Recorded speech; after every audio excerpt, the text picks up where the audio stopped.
Welcome to the Connected Teamwork podcast by Growth Leaders Network. How do we learn to truly thrive together?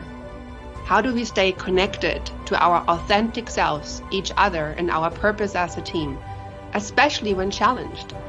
How do we unlock the deeper levels of group intelligence? Enjoy this episode of the Connected Teamwork podcast and learn practical tools to evolve the connectedness of your team to its next level.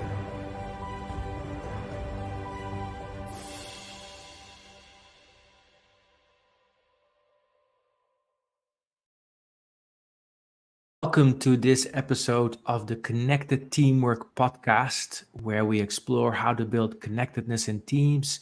I'm your host, Hilke Farber, and I'm here today with our guest, Ray Patalano. Ray, how are you today? I'm good, Hilke. How are you?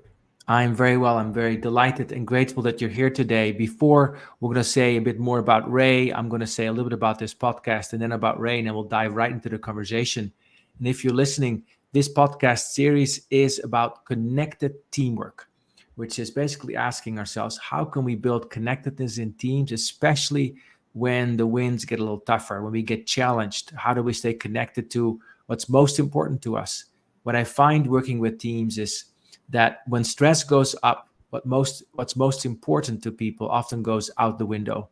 And what's not so important to them, actually their personal ego agendas, often starts driving things. And so this podcast is about learning from stories from different leaders about how do we actually turn that around and have connectedness with ourselves, with each other, and our bigger purpose as a forefront of what we do. So Ray is with us today. Very happy to say, as a person who's been in the technology industry for 30 years, he was there with the inception of Netscape, if you remember that, for those of you who are alive. Some of those who are listening might not be alive at that time. We're not alive at that time.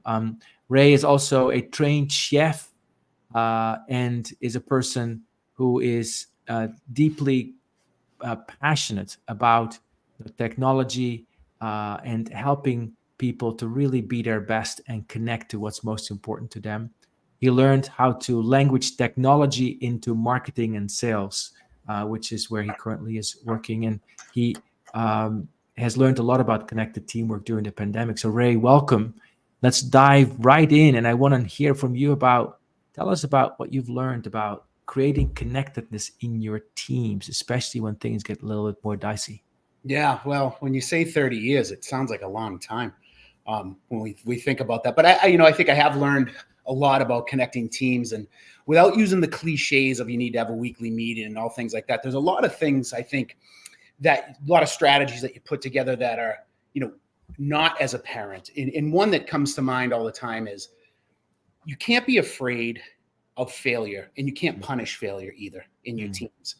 It enables the team, and it creates a culture of a willingness to sort of take risks across the business. And I'll give you an example, and it's a tough example. It just happened to us last week. We were working with a company that helped us build incentives for the sales teams, right? And there was these experiential incentives, and they were really working well. The sales, we were changing behavior. We were changing the way sales sold. We were getting business out of it. It was really working well, and it was going on for about 2 years, and it wasn't cheap. And then they just abruptly went out of business. Stopped. I mean, we got no notice, no notification. They threw up a web page, said, hey, we're gone, along with a lot of marketing people who you could probably go on Reddit right now and read, who this company was, left us in the lurch. And the person who was running the program on my team, she's earlier in her career, but she's excellent. And she was on it in a second, got the legal team involved, got all the right people involved, had no fear of bringing people in and saying, we have a problem. Okay. It's easy to say, hey, we did something good or something good happened. It's harder to say, we got a problem, we need to fix it. But if you have that no fear sort of built into your culture, they go across the business and they'll work with the other teams knowing that it's going to be okay. We're going to find a solution, right? There is not a beating at the end of this. There is, people who are willing to jump in and help. So that's sort of my number one value is do not punish failure, learn from it. Have you been in situations where failure was punished? Yeah, I mean, I would say all of us probably have been throughout our career. I can think back as a younger man transitioning into this business, right? You told people that I was, I'm a trained executive chef when I was a much younger man, and transitioning into technology. That's a pretty scary thing, going from a kitchen to a desk. And there were examples in some what I would call, not companies that were run as well as the one I'm at now, where, you were punished for failure, fired, let go, demoted. And that's not to say you can be reckless. Okay. So that's not what I'm advocating. Right. But boy, I mean, we learned a lot through this, to the sense that we're now saying, well, you know what? We learned so much. Maybe we bring this thing in house. That's the way I try to encourage the team, is we're going to learn something, right? Every time we fail. And when you create that culture, they're willing to work across the business anywhere. So that connectedness is there. Beautiful. Does that switch automatically happen for you? Or when you got that message and saw the webpage were gone, was it an instantaneous, or did you have a moment of like, oh, okay? Probably in parallel. It is a oh boy moment. I probably used a different word at the time, but at the same time, you jump into action, because you don't hide it, right? And another culture or a different management team, they might say, hey, we got to bury this thing. Yeah. We don't have, that's not how we teach across the team. And so the team is very open. It's better for the business. Beautiful. I'm very struck by this person that works with you, who was a bit earlier in her career, being able to have the wherewithal to act that way, which tells me that your culture of actually working together and not shying away from unpleasant news must be pretty well grounded. It is. And just because you bring it up, it actually is one of the strategies that we use for connectedness, where we take the senior members of the team. Forced is the wrong word. I'd say highly encouraged to make sure that the earlier in career folks are under a wing of somebody, and I hesitate to call it true mentorship, right? But there's a lot of stuff that happens organically, where the senior members of the team are expected to coach. They're expected to intervene and to help. And that creates a willingness from the earlier in career folks to actually go to them with problems before it gets to me, or with questions or strategies. They have somebody to trust to bounce it off of. And there's no fear of doing it, right? So all of this trickles together. Like once you start putting all these strategies together, they all work in a big way to make sure that the team is always in one motion. But that is a big one for me, is the senior team members have to make sure that the earlier in career folks are ready, because if you don't, then we don't have a succession plan. And that's a big problem, right? We pride ourselves on having that at all times. So that sense of connectedness is always here. It's being able to suggest that we're going to, for example, take each other under our wing, especially for younger people or for more early in career people. Doing that creates a sense of context, of safety, and of a space to experiment, because I'm taken care of. Like I can have something to take, like I can almost feel myself relaxing in my chair as I listen to you. So it's sort of like, yeah, I know, like it's taken care of, right? And so often that doesn't happen. So people are then left to their own devices and their little fight, flight, freeze brains that go AWOL.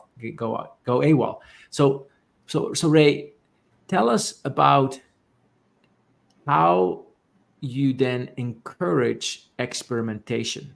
Yeah. It's going to sound cliche when I say it, but you have to empower people with very few limitations. And we all use the word empowerment, right? So everybody talks about empowerment. Right. But you have to empower with very few limitations. What I mean by that is you obviously can't give somebody, it's their first day in the company and say, here's $1 million budget, go off and go crazy. Okay. But nobody believes that. But what you can't be, and I believe this strongly, is you cannot say you empower people and then be over them, micromanaging them and trying to encourage each or try to shape each decision. What we do, and what I feel strongly about, is that you make them reflect back and forth on it. So why'd you make that decision? Why do you think that's the right thing to do? Tell me about it, right? Tell me what your thought process is. And in that, you can reshape the conversation. You can shape what they're going to do and show them, hey, you know what? This is a great path, but maybe if you did it differently, this would be better, okay? Or you're going to have a learning experience out of this. Mm-hmm. So you've got to empower, and you've got to be super comfortable with empowerment. And I think, looking across my career, that's one thing where I feel like I've done really well with a leadership team is the ones who were empowering, and when I've not done so well are the ones who weren't. Right? And I think that was always the difference, because when they're empowered, they get a sense that they can try new things, and then the other folks who are around them will work with them because they're not afraid. Right? They will say, "Wow, they're empowered. I feel empowered to do it. Let's go try something." Yeah, that's what you have to encourage. What might have led you to disempower others? Like, what might have seduced you to not do these things that you've now been doing over the last years, maybe decades? Like, what process have you been going through to make sure you don't do this anymore? Oh, to make sure I don't do it. Look, I think you have to get real comfortable with the folks doing small projects first and sort of winning that empowerment as they go forward. I'm not going to use the analogy like a child, right? You sort of trust them as they grow. But in our field, we're face first with the customers in a field marketing role. Field marketing is very different than what you would call, traditional corporate marketing. No offense to my corporate marketing friends. They do a wonderful job, but we're customer facing. So you've got to earn that trust with the field, because you don't get the opportunity to make a lot of mistakes. And so what we do is we give projects right away. We don't have a sandbox here in field marketing, right? You're out there in front of the customers right away. We give them the opportunity to succeed first. We don't put them in situations where they're going to fail or the project's too big, and they grow into it. And that has seemed to work really, really well. We're to the point now, when I look across our team, that earlier in career phase, sort of, that they're sort of 2 to 5 years out before they get to a management position, is the strongest I've ever seen it. That sense of giving people small projects that they can, bite their teeth in, sink their teeth in, and learn from that place, and then see how they do, and that builds confidence both within them and with you, and then you grow together. I think that's exactly that's very clear. So the other part of this is because, looking at myself or looking at other leaders that I coach, I often see the tendency to disempower, wittingly or unwittingly, right? So can you tell a little bit about what you discovered about the ways in which you may have disempowered people in the past and what you learned from that? I think coming up when I was earlier in my career, I can think of times when I would have been probably too hands-on. Right? Because not only is it a trust thing, but, I think back to some of the earlier campaigns I did as a younger man. Your name's on it. You want it to be correct because it affects your credibility.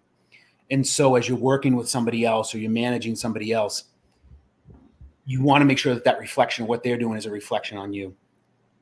What I have learned, though, as I've grown, and, obviously as you get older, you get wiser, is that not everything you do is the correct way. Me personally, right? When I look at things, and I've done this with my kids, and you probably do it too if you have kids, is that, even though they're part of you, they're not going to do everything the same way. The result might be just as good, but you have to be willing to do that and let that go. And so that was a hard learning lesson for me as a younger man and as a younger manager too, is to say, look, I'm looking for the outcome, right? How we get there can be a lot of different ways.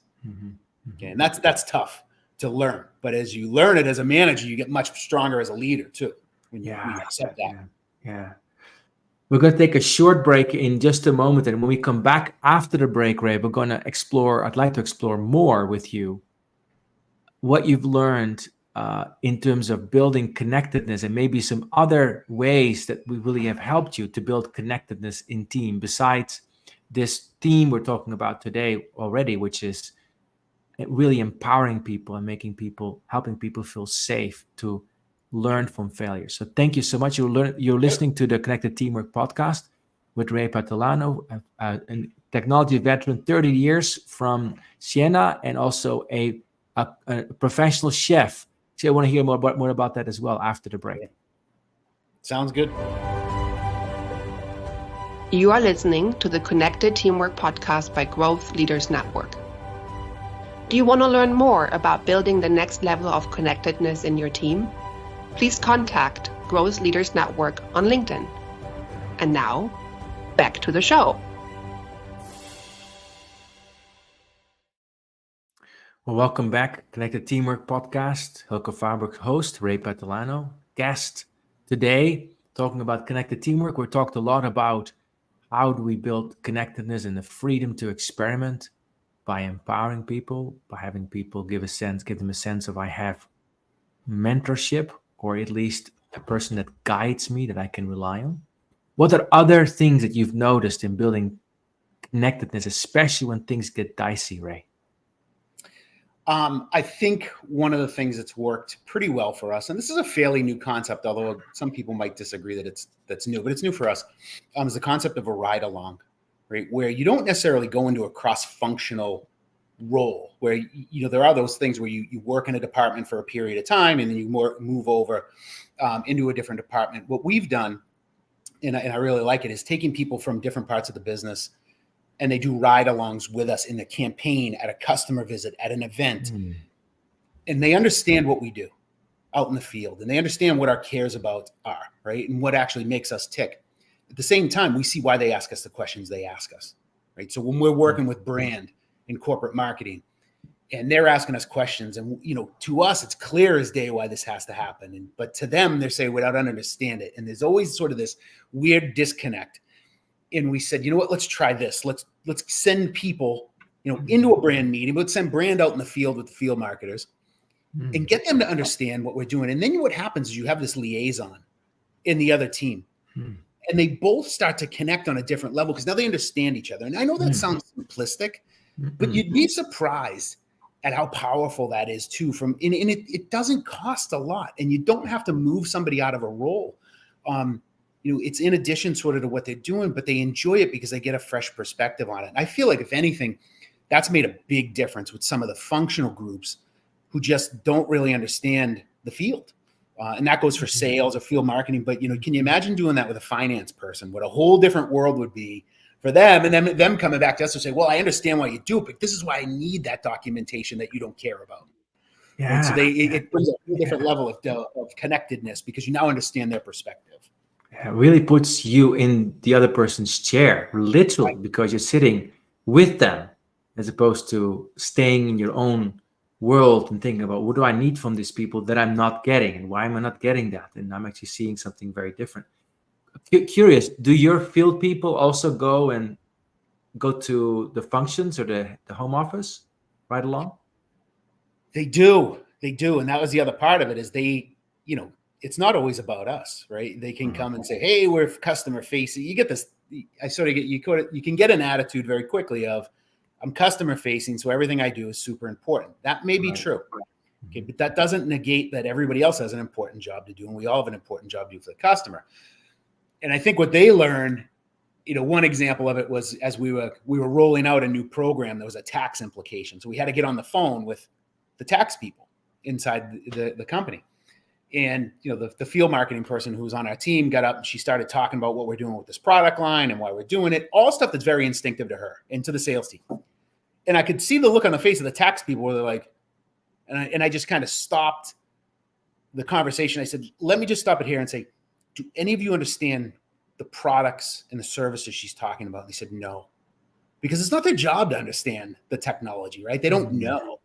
It's not their job to understand tax. And so that was a key learning for our field marketing team. Is I said, you need to go sit with these people and understand why they care about what a 1099 is, why they care about, what the tax implications in another country are. And it was real eye-opening for us. And now what was funny is, so now I have a tax specialist on my field marketing team because she sat through so many of these meetings with them. When we have issues with the stuff that we're going to roll out, we think there's tax implications. She's now our subject matter expert. Brilliant. Right. I also can sense that maybe there may be a little discomfort doing that at first, but then I sense a sense of inspiration or even enthusiasm that might come from actually doing that, because I'm starting to learn something about you, and that I think is eye-opening and is good for humans to do that. Oh, 100%. I think you mapped out probably the progression correctly. At first, it's like, there's no way. I don't want to go do that. And then after a while, at the end of it, they're like, boy, I'm really glad I did that.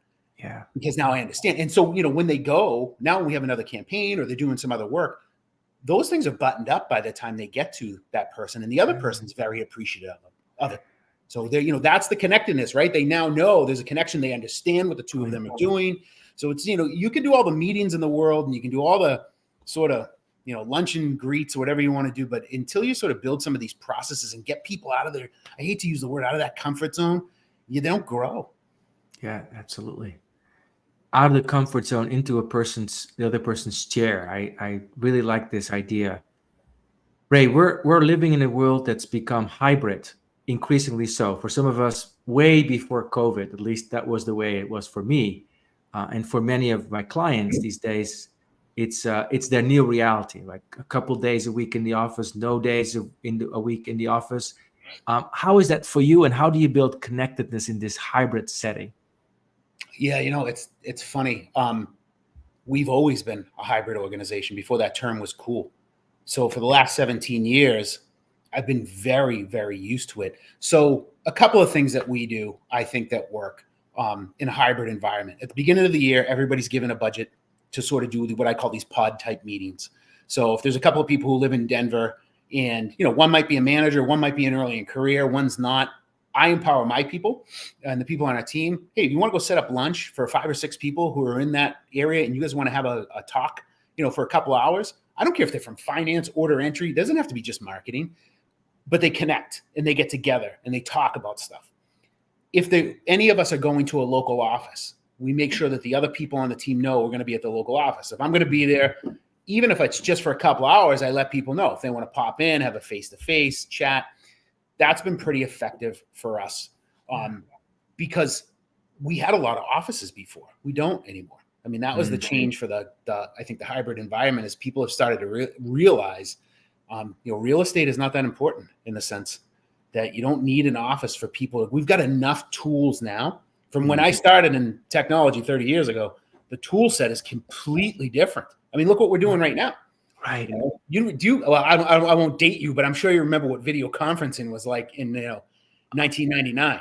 It was costing $10,000 for 1 hour in New York City. That's right. And I had to travel and had to set it up a month in advance. Right. So the tool set's completely different. Mm-hmm. So it's much easier to stay connected in that environment. I will tell you though, this may sound controversial, but as far as events go and all these other things, face-to-face events, there was this big sort of thought process in COVID that everything would be hybrid, right? Every event would be hybrid from now on. I don't see it. I see a full force of people going back to face-to-face in person at these types of events. And that's what they're not saying, hey, I want to go watch it on the web. I'm not going to go to the show. I mean, I've seen show attendance quadrupling from what I've seen, over the last couple of years. So I think the work environment, people really like the hybrid piece. And then the piece where they want to get together with their customers and they want to see their customers and they want to see their vendors, that not so much. That still seems to be pretty face-to-face. I understand. And also this being organic and creative about how you create this personal in-person connection. Yeah. We can do all the research around it. I had an experience last Friday, actually, where I met a client of mine who I've been working with for 3 years for the first time in person.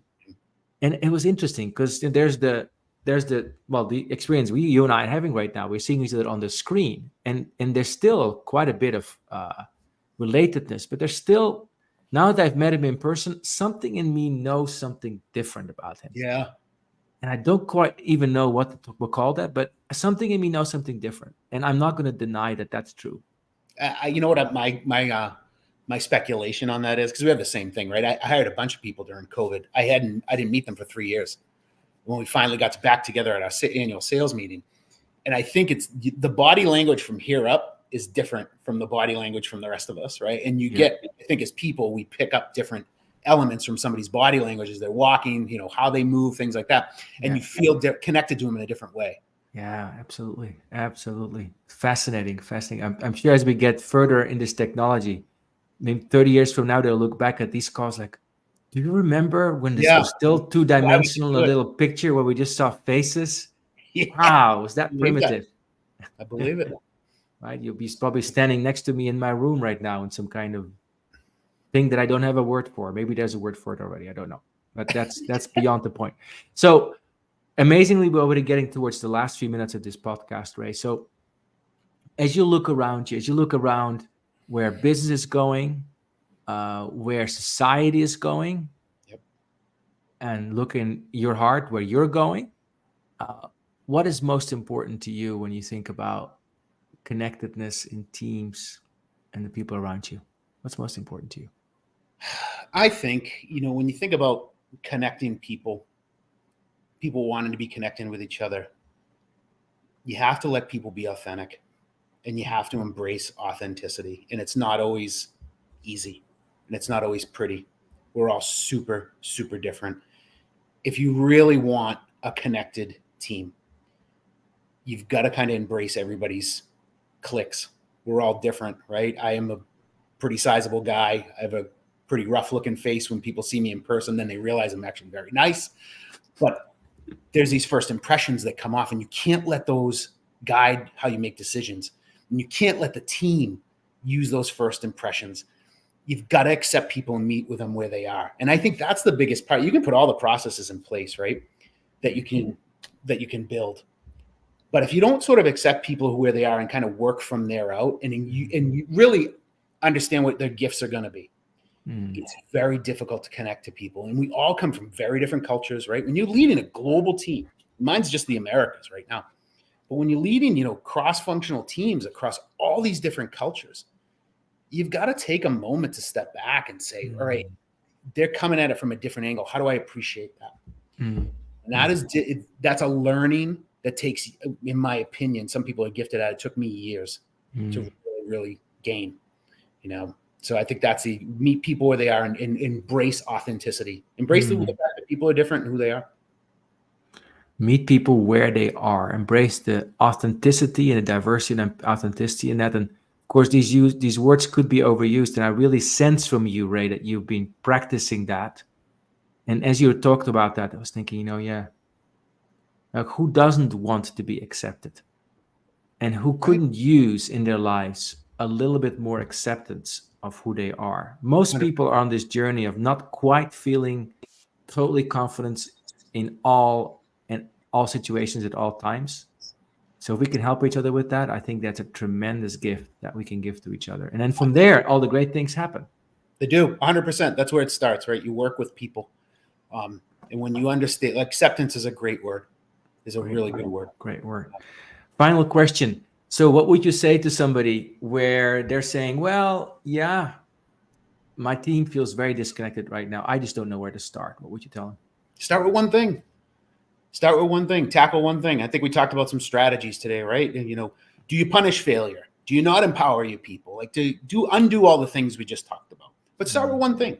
I mean, that's the way I break problems down, or the way I tackle things is, okay, if it's insurmountable, break the mountains down, right? And start small. I mean, that's what's worked for me over these years. I don't believe I'm, any smarter or any stronger than any of the other managers in high tech.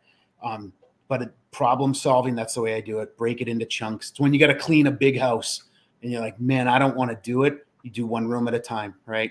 And I think that works. So that would be my advice. Start small. You can do it. If I can do it, anybody can do it. Start small, one thing at a time, and take one technique. And then I also hear in that, Ray, don't wait for the perfect technique, scale, or approach. Do something and start with something with that intention. Yeah. Velocity is always better than accuracy. Not to say to be careless, but it's sort of velocity is always better than accuracy. Beautiful. In my opinion. Thank you for that, Ray. It's been a true delight to speak with you today, Ray, about connectedness. I learned a lot about what happens when we really embrace failures for others and for ourselves, and create a culture of taking care of each other, putting people underneath our wings that may need a little bit more help from early in career. Also, the power of acceptance that we talked about at the end, and really helping people to understand, helping people to accept themselves more, understanding that we're all different. So thank you so much, Ray. Thanks, Helga. Great to join you. Wonderful. Well, this has been a Delight Connected Teamwork podcast. We're here almost every Monday. I'm your host, Helga Faber, and we are working here to explore more ways to build truly connected teams and individuals. Thank you for listening, and see you next time. Bye-bye.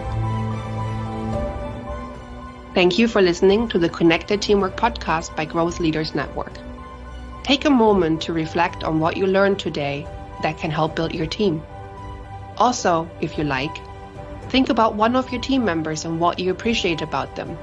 Let them know. Enjoy connecting more deeply to what is great about them. And see you next time at the Connected Teamwork podcast.